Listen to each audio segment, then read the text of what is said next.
Para muslimah yang dikasihi sekalian, ya, tajuk kita ni memang terlalu besar. Ini patut seminar 4 hari.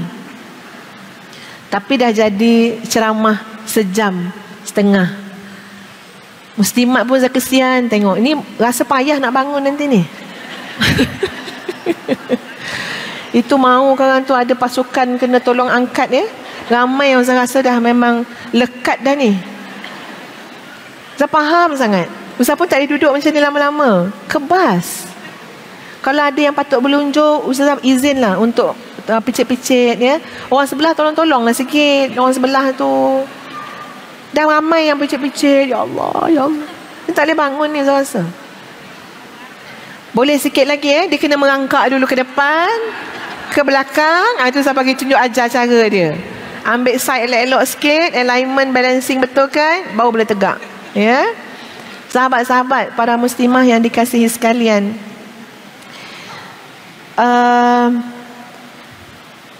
Ustazah nak petik sikit, ya.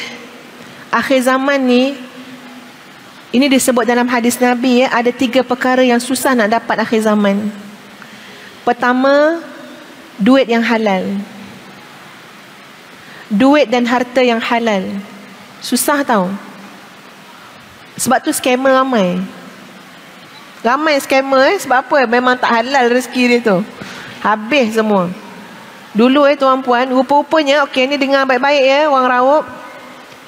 Kajian psikologi mendapati orang bila sampai usia 65 tahun ke atas, lebih kurang macam tu lah, ya, dia punya fikiran logik dia, rasional dia turun. Dia lebih kepada empati, perasaan. Jadi golongan itu jadi sasaran scammer. Ya, jadi sasaran scammer. Ustazah mula-mula tak kisah sangat tentang kajian-kajian tu kan. Tapi lepas tengok arwah abah, masa tu umur dah 70 lebih, arwah abah puas dah kami cakap masa tu kan, bah berhentilah bah beli barang kat orang tu. Ada satu pihak, dia sentiasa hantar by post dekat ayah ustazah, suruh beli katalog, beli mana-mana barang, nanti dapat peluang menang duit 1 juta.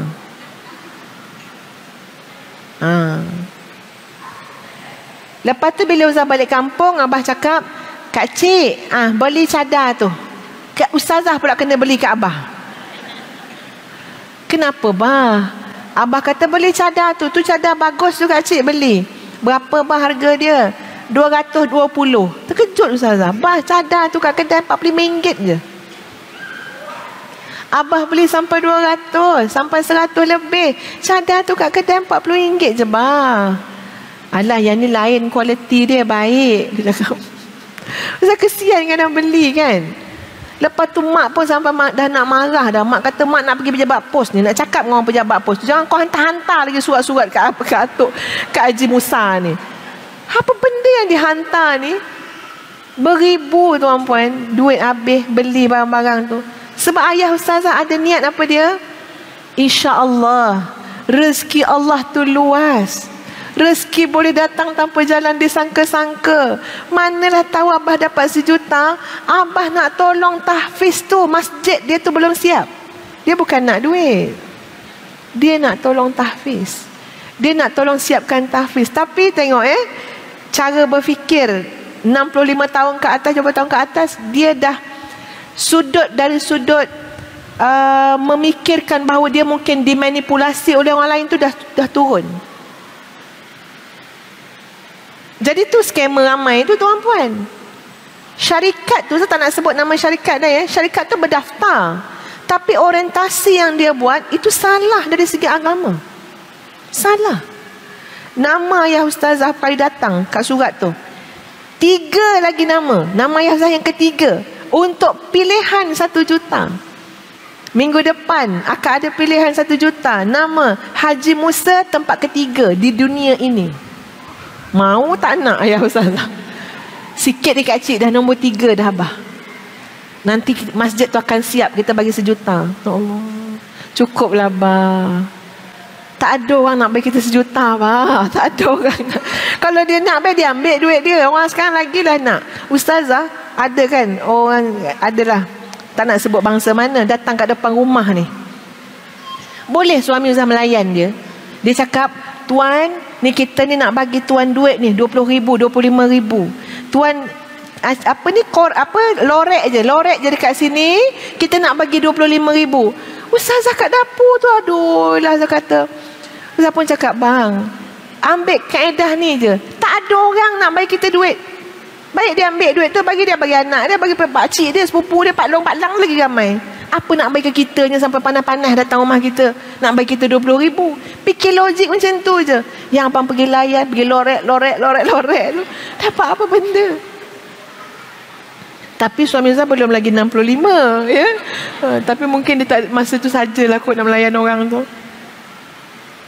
Nak bagi tahu tuan-puan, bersepah penipu kat luar tu. Kenapa? Akhir zaman. Harta yang halal, duit yang halal susah nak dapat.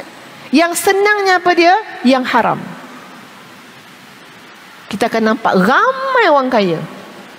Akhir zaman ni ramai orang jadi kaya segera, tanpa fikir dah soal halal haram. Yang kedua, apa yang payah nak dapat akhir zaman? Mendapat teman yang setia, teman yang soleh, teman yang baik, teman bawa rebah ramai, teman menumpang senang ramai, tapi teman yang jujur, nak tengok kita jadi ahli syurga, yang betul-betul ikhlas, nak tengok kita jadi orang baik, itu sangat sukar didapati pada akhir zaman. Kalau ada, jaga. Wasbir nafsaka ma'al ladzina yad'una rabbahum bil ghadati wal 'ashi yuriduna wajhah wa la ta'du 'ainaka 'anhum turidu zinatal hayatid dunya wa la tuti' man aghfalna qalbahu 'an zikrina wattaba'a hawahu wa kana amruhu furuta. Surah Al-Kahfi. Jumpa golongan yang betul-betul mengharapkan Allah, sabar dengan mereka, tetap dengan mereka. Sebab nak jumpa payah. Yang ketiga, payah nak dapat akhir zaman sunnah yang diamalkan. Payah. Orang dah tak ambil kira dah sunnah yang diamalkan. Yang nak buat apa dia? Yang dibuat oleh ramai, majoriti. Itu kita nak buat. Bukan sunnah yang diamalkan.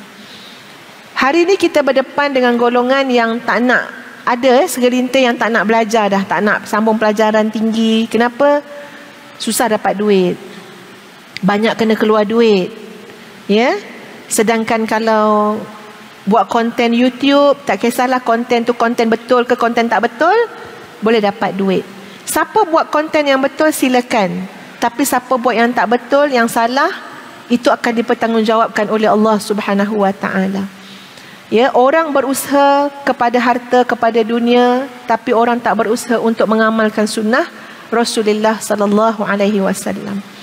Jadi sahabat-sahabat sekalian, ya, renung-renungkanlah apa yang kita bincangkan, ya, sepanjang kurang lebih 1 jam lebih, ya tuan-puan sekalian, menggambarkan cabaran-cabaran yang dihadapi oleh kita semua. Bahkan di sana Nabi SAW juga pernah menyebut, maksudnya umatku akan ditimpa penyakit yang pernah menimpa umat yang terdahulu. Pertama, terlalu banyak bersukaria. Nak yang suka-suka je, yang seronok-seronok je, nak fun-fun.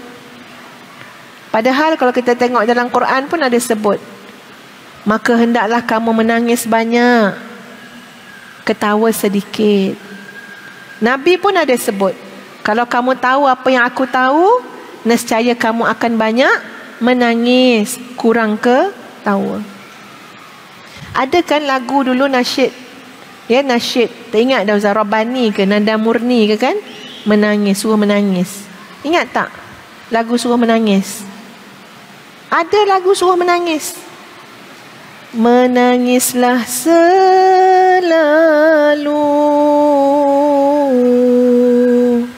nasib kita belum tahu. Ujung dia tak ingat, sampai situ je. Yang ingat suruh menangis. Menangis. Sebab nasib kita tak tahu. Tak tahu ke mana. Nangis malam-malam. Air mata kita yang menangis pada waktu malam, air mata kita yang menangis kerana takutkan Allah Subhanahu Wa Taala, itu boleh tolong padam api neraka. Boleh jadi kerehatan kepada kita, boleh bantu kita air mata tu, ya. Yang kedua, terlalu bermewah-mewah. Ingat ya anak-anak semua, tuan-puan semua, kita minta Allah jauhkan kita daripada penyakit-penyakit ini. Betul, kita kata duit saya, suka hati saya nak beli apa. Duit saya, tak kira lah saya nak buat macam mana. Tapi ingat, pembaziran bukan ajaran Islam. Ingat, bermewah-mewah sangat bukan ajaran Islam.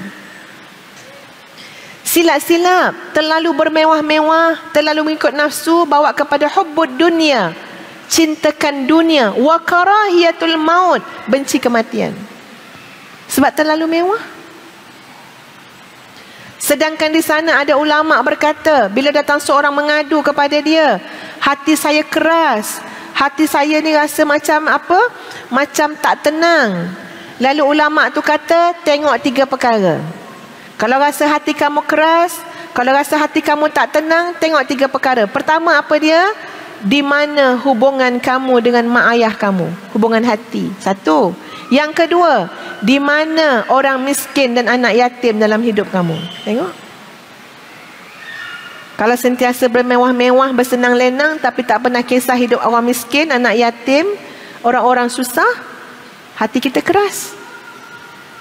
Yang ketiga, sambungan pada ulama tu kata, yang ketiga, pada waktu malam, mengakulah dosa kamu kepada Allah Subhanahu Wa Taala dan bacalah kalamullah ataupun zikrullah. 3 perkara ni jadi satu panduan kepada siapa-siapa yang rasa hati dia keras dan tidak tenang.